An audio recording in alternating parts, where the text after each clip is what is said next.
From the Global Times, I am Mulan. Welcome to the GT Podcast with Mulan, a one-stop shop for the Global Times take on top China and global news. In today's podcast, China has called for immediate ceasefire in the Gaza Strip at a series of diplomatic activities, including the arrival of an Arab Islamic delegation to Beijing. Although China's economy faces downward pressure, a growing number of renowned Chinese economists and international organizations are upbeat on the growth momentum in 2024. China and the US are facing bilateral tensions, but friendship and cooperation in various areas have continued, as shown in a recent trip by US mayors to China. Being an ally of the US has not been advantageous to the Philippines, either economically or militarily, according to a former Philippine presidential spokesperson. The oratorio Emigre, a co-work by the Shanghai Symphony Orchestra and the New York Philharmonic in Shanghai, offers warmth and light. During the BRICS Extraordinary Virtual Summit on the Palestinian-Israeli issue, Chinese President Xi Jinping said it is imperative that the parties to the conflict must end hostilities and achieve a ceasefire immediately. In a phone call with French President Emmanuel Macron, Xi also said that it is imperative to avoid further deterioration of the Palestinian-Israeli situation, especially the emergence of a more serious humanitarian crisis. The two heads of state, in a telephone conversation on Monday, agreed that the two-state solution is a fundamental way to solve the cycle of the Palestinian-Israeli conflict. Meanwhile, China hosted an Arab Islamic delegation in Beijing this week.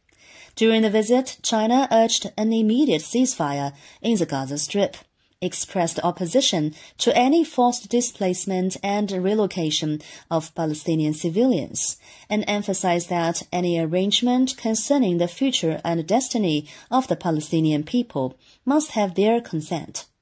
China will continue to work with Arab and Islamic countries to promote the full implementation of the relevant resolutions of the United Nations General Assembly and the Security Council on the Israeli-Palestinian conflict, Chinese Vice President Han Zheng said on Monday while meeting the delegation of Arab and Islamic foreign ministers in Beijing. Making China the first stop of its international mediation efforts shows a high degree of trust in China and reflects a fine tradition of mutual understanding and mutual support between the two sides. China is a good friend and a good brother of Arab and Islamic countries, Chinese top diplomat Wang Yi told Arab and Islamic diplomats. The Chinese economy is expected to be on the upswing in 2024, with much stronger momentum than this year, economists said on Wednesday amid a wave of global institutions raising their GDP forecasts for China. Next year is likely to be an important adjustment year for China's economy. It is expected that great efforts will be made to stabilize and maintain growth, as well as to remove risks. Therefore, economic growth will see stronger momentum. Li Daokui, director of the Academic Center for Chinese Economic Practice and Thinking at Tsinghua University, said at the Caijing Annual Conference 2024. Although the IMF's latest GDP forecasts for China stand at 5.3% in 2023 and about 5% in 2024, the momentum of economic operations next year will be much higher than this year, Li said. That's because the 2023 figure will be a recovery from a low base, while the rate next year of about 5%, though statistically slower, will show stronger vitality, according to Li. China's economy is expected to see a relatively strong recovery in 2024, said Yang Delong, chief economist at the Shenzhen-based First Seafront Fund Management Company.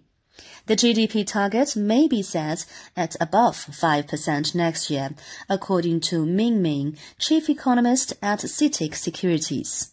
Several financial institutions have recently upgraded their GDP forecasts for China, including HSBC, which raised the 2023 outlook from 4.9% to 5.2%, and that of 2024 from 4.6% to 4.9%. Briner saw the Yangtze River for the first time on a fine autumn day. The wide and vast river reminded the U.S. official of the Mississippi River, which he knows well as being equally magnificent and almost boundless. Briner is a mayor of Carmel, Indiana. He was also the head of a delegation of 6 U.S. city mayors from the American heartland areas along the Mississippi River.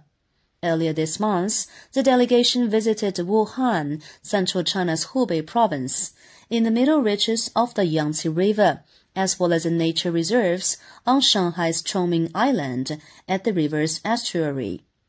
The Yangtze River is a beautiful part of China, and it is similar in some ways to our Mississippi water area, Briner told the Global Times during his stay in Shanghai. The two rivers are important to both of us, to both countries. During the 12-day trip in China, the delegation, along with several U.S. scholars in the environment and hydrology fields, had deep conversations with their Chinese peers on both countries' experiences in river protection and watershed area development, as an effort to build bridges of cooperation and friendship between the two big rivers. Tensions between China and the Philippines over the South China Sea have recently increased. Are China-Philippines relations being unbalanced by the influence of the U.S.? What can we learn from the Duterte's presidency to ensure that the South China Sea issue is under control? Harry L. Roque, former presidential spokesperson to President Duterte, shared his views with the Global Times. He said, when President Marcos agreed to host the U.S. troops in our bases very near Taiwan Island, this is a fundamental shift in foreign policy from the policy of former President Duterte, who advocated that in independent foreign policy we are friends to everyone and enemies to no one. I think the president's decision to allow the U.S. to have the use of Philippine military bases is very dangerous, Roque said. He said he regrets the shift in foreign policy because being an ally to the U.S. has not been advantageous to the Philippines, either economically or militarily. It must be a dream team in the classical music world, as some of top musicians from China and the U.S. gathered in Shanghai for a 4-year co-commissioned work.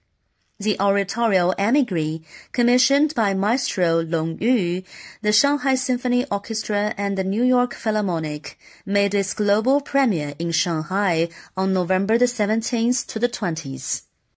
As Shanghai sheltered more than 30,000 Jews in the 1930s, who fled to escape the Nazis in Europe after Kristallnacht, the new work by award-winning composer Aaron Zigman, with lyrics by Pulitzer Prize-winning librettist Mark Campbell and songwriter Brock Walsh, tells a story of two Jewish brothers who arrive in Shanghai as refugees in 1938 and go on to navigate their new life and seek a home and community there. Focusing on the great kindness and tolerance shown by Shanghai in a tragic moment for all of mankind, the concert once again interprets the profound meaning and value of a community with a shared future, with the brilliance of humanity, Yu told the Global Times after the premiere on Friday. That's all for this edition of the GT Podcast with Mulan. Make sure to follow the Global Times on Twitter and Facebook to stay tuned. You can also check out our podcast, articles, and much more on our website at globaltimes.cn. Thank you.